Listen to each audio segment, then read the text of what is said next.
Well, good morning, guys. I got some news for you today. Ordinarily, there's something on there. Ordinarily I wouldn't do this, but the last time I made a video, I was giving you some information about a couple of people in my family, young people and old people, that were having severe health difficulties, life and death. The older person, it turned out that after they checked it, it was a false alarm. Now, the reason I'm telling you this is you guys have become such a member of our family that I thought I'd just bring you up to speed. I can't tell you how many people from all over the country, all over the world actually, from England and different places, that have sent prayers. Now, prayer works. God's will be done, but He also listens. We've had prayers from, as I say, England and everywhere. Just more than I could possibly answer. So, I thought I'd bring you up to speed. The young person that was so severely ill, and is severely ill, has cancer. And this cancer is being treated as the individual person. I don't know exactly how that works, but let me straighten my mustache out here. I don't know exactly how that works, but they attack each cancerous area with, I guess, special drugs. And there's been some improvement. Glad for that. And I'm convinced that your prayers had something to do with that. So that's where we are with that. Now, I know that we're not showing you scenery of the mountains and traveling here and there right now, but that's coming. But you guys have become so close to us that I just want to keep you informed. Many of you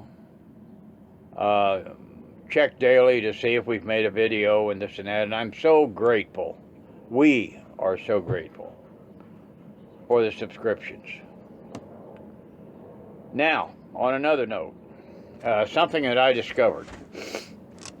And this is personal. I mean, if you guys don't want to see this, well, just turn it off. But this is personal. I've had diabetes for 25 years. And along the way, I picked up arthritis. I picked up AFib. And because I've always worked outside and done this and that, I picked up skin cancer. Those three things are minor as far as I'm concerned because they give you medication and bang, you go on your way. But I want to tell you about this diabetes thing. About 6 weeks ago, I stopped eating bread. Now, those of you that are diabetics should find this interesting. And by the way, I'm 77, soon to be 70. Am I 77 or 78? 77. I'm 77. My wife said that because she's 10 years younger than me. Anyway, about 6 weeks ago, I stopped eating bread. And here's what's happened if you have diabetes. Water retention is not a problem. There's no swelling or anything anymore because of stopped eating bread. I'm having weight loss a little bit at a time. My appetite has been subdued. My attitude is good. My energy level is up. So if you've got diabetes, you might try that. I just completely quit eating bread. I eat everything else. If I want peanut butter, I just go out and get some on a knife and eat it off the knife. But that works for me. I don't know if it'll work for you, but it'll work for me. It worked for me. Also, as I said, I'm 77. And If you're over 70, you'll appreciate this. If you're under 70, you got it to look forward to. But when you get older, like that, all food seems to taste the same. At least it does to me. My dad used to say that. And you're one heartbeat away from heaven or hell. But death holds no fear. None at all. But it's something I can tell you. And you guys will agree with this. I know. You ones that are, let me say, more mature in age. Your thinking is the same as it was when you were 25 or 30. Your goals are the same as they were when you were 25 or 30. You set goals, and you work towards them. That's something, Samantha, quit it. That's something that you're going to find. You have fun. You look forward to every single day. Now, I can't pick up 100-pound bags of concrete like I used to, or can't run up and down the ladders like I used to, but I could go halfway up and then back down. But those are the things that you look forward to. Now, later on in this video, I'm going to show you a little running around stuff that we did. Samantha is just a year old, and we still use a face thing on her that when we walk her, if she tries to do this or tries to do that, and we tighten up the leash, this face thing keeps her from going in different directions. So we're still using that on, and we got to replace that. I think I'm going to do that today. But those are some of the things that I wanted to share with you, just a little bit. The prayers, as I was saying, the prayers and the comments and everything have just been wonderful, and I am going to try to get to them, and we are going to show you some scenery of us traveling. But you know, I've had people make comments and say, hey, you need to be doing a reality show. You need to be involving people in things that are going on in your life. And you know, I've never thought of that. In a lot of my books, when somebody writes me an article or something, sends me a letter or an email or something where they've read my books, we just get good compliments, and I attribute that to being a Christian and having a decent outlook on life. So one of the things I'm going to leave you with here before we have some video of us just messing around in town is this. Never give up. Never. Get up of a morning, do what you've got to do, and go on about your day. I've got a wheelchair that I use at times. I have a cane that I use probably 90% of the time. But I've noticed something with this weight loss after I stopped eating bread. My arthritis pain seems to be diminishing some. So I'm going to leave it at that and show you some video, and I'll get back to you, but I just want to say thank you, and God bless everybody. Gee whiz, it's wonderful having friends like this. I've always been a loner, I got to tell you that. For many years, my friends were the characters in my book. But that's changed, and it's changed because of you and your kindness and the fact that you've joined our family. So, we'll get back to you shortly. Okay, guys, as you're watching this video of Scottsdale and Tempe, and we were out running around taking care of business, instead of talking about this video, and I've done this before, I want to tell you some things that sometimes you're faced with your RV if you're full-timing, or if you're just on vacation, for that matter.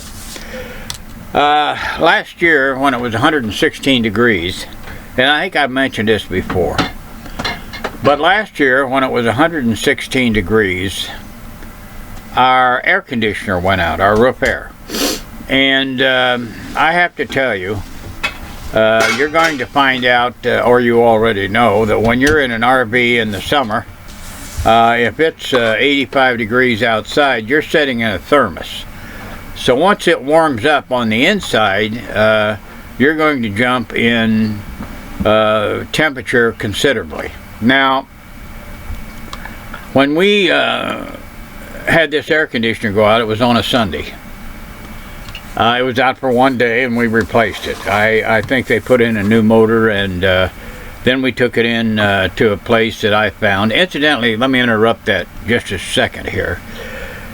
If you've got an RV, you need to find a good mechanic if you're parked for any length of time. If you're not, you're kind of at the mercy of wherever you take it. But we found a good mechanic, an honest mechanic, and his rate was about $120 an hour. But I have, when I've been on the road and you get in a situation, they can charge you anything they want. It's not the cost, it's the quality of the work, and that's important. But at 116 degrees, we spent one night in here with the windows open and the fans running, and occasionally I would start the engine on the truck, turn the air conditioning on, and cool it off just a little bit. But that's one of the things you've got to look at. When things break in an RV, it's different than being in a home.